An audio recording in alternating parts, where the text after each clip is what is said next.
Hey guys, today I'm going to make a video about why roofers should not use Regus or any rental, short-term rental office for that matter when it comes to getting their Google My Business listing. If you're a roofing contractor and you're servicing in an area that you don't have your ideal customers in, or you're located in a very small city, and in Google, the way it works with Google My Business especially, is the city you're located at is where you can show up for the most part. So bigger cities can have a higher reach, right? So if you're in the top of Dallas, Texas, you have more potential leads you can get compared to if you're in the top of some kind of small town with a couple thousand people in the middle of nowhere. It makes it difficult a lot of times to scale organic campaigns, and a lot of people can get the idea they would get other virtual offices or even normal offices for this matter, like Regus or any other national space that they can go get an office listing, make some video verification, whatever they gotta do, and then later on they would either cancel the office. The plan is okay for 2019, 2020, but after about 2022, 2023, this kind of strategy is extremely risky. A company we're working with completely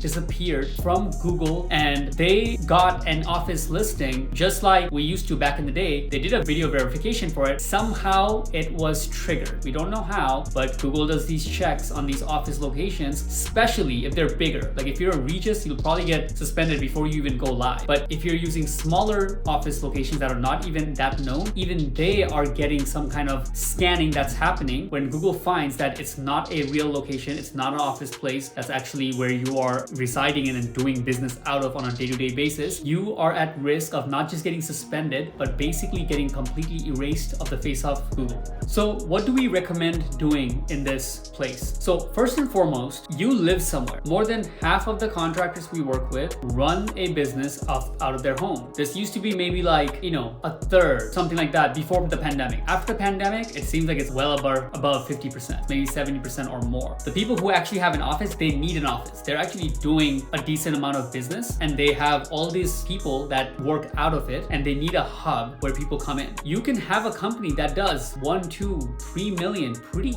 easily in the sense of like without needing an office. You can keep it pretty low overhead, not much in-house employees, contractors for the most part, and then you just have like one person who answers his phone and does admin. A bunch of the contractors we know run their business in this way. Now, this video is not about how you should run your business or get an office or not. What I'm explaining is that it is fine in Google's eyes to run your business from your home, and if you're residing even in a rental place, like it's not your home address, you can still use that as your office. For some reason, we didn't have as much issues in a residential residence was not the issue. It's with these office, like fake offices, virtual offices that you get that you're looking to cancel after a couple of months after you get your Google verified. These kind of techniques are at risk. If you're putting a lot of emphasis, especially if this is your main location, right? If it's your second or third location, you're looking to place a few, one in your friend's house, one in this place, one in another place as your second, third, fourth listing. There's a way to go about that, and one of them is this office location. Sure, you can take the gamble, but for your main location, if you don't have the means to get a proper office, then just run it out of your house. First and foremost, make the main hub the main hub. Now, once you have your main office location, how could one go about scaling their organic campaign? Since Google Maps is basically the most important part of the whole organic campaign,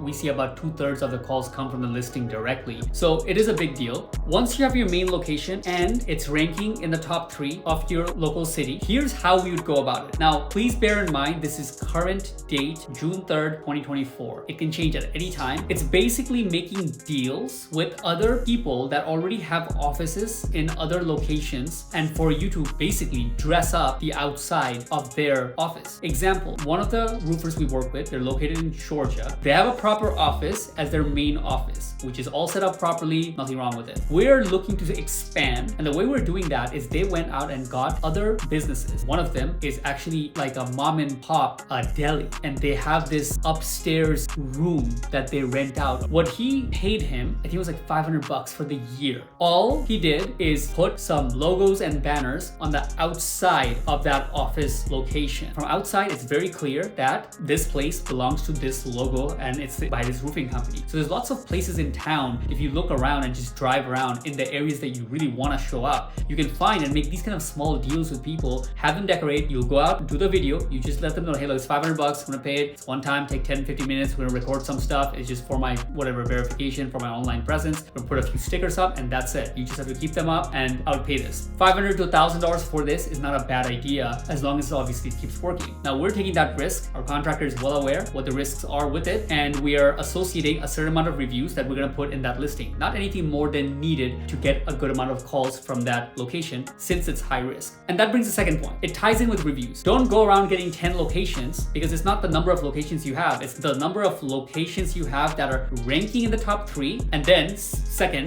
third, number of locations you have, 1, number 2, ranking in the top 3, and then they are the most reviewed company within the top 3. So if you're in a small city and most of the roofers are the roofers in the top 3, doesn't matter the people underneath them, but the top 3 roofers, if they have like, let's say between 20-30 reviews, and you can get around a little bit above them, 30-40 reviews, right? If you have 40 reviews, you're above them, that's good enough. You can move on to another location and in the top 3. But go in this sequence. It doesn't make sense to get many locations. Now you're nowhere to be found still and you did all this work and paying all this money and all this effort and all this headache. Take it slow, go for your favorite areas first, and in sequence, rank them, get to the top, have the most reviews, and then move on. Wanted to share this tidbit because it took us a while to find out, and it is working a lot better than anything else we have tried in this kind of hack strategy. So in summary, get the main location wherever you're living first situated properly without any gimmicks, and then use this strategy to expand as long as you know the risk that I just laid out.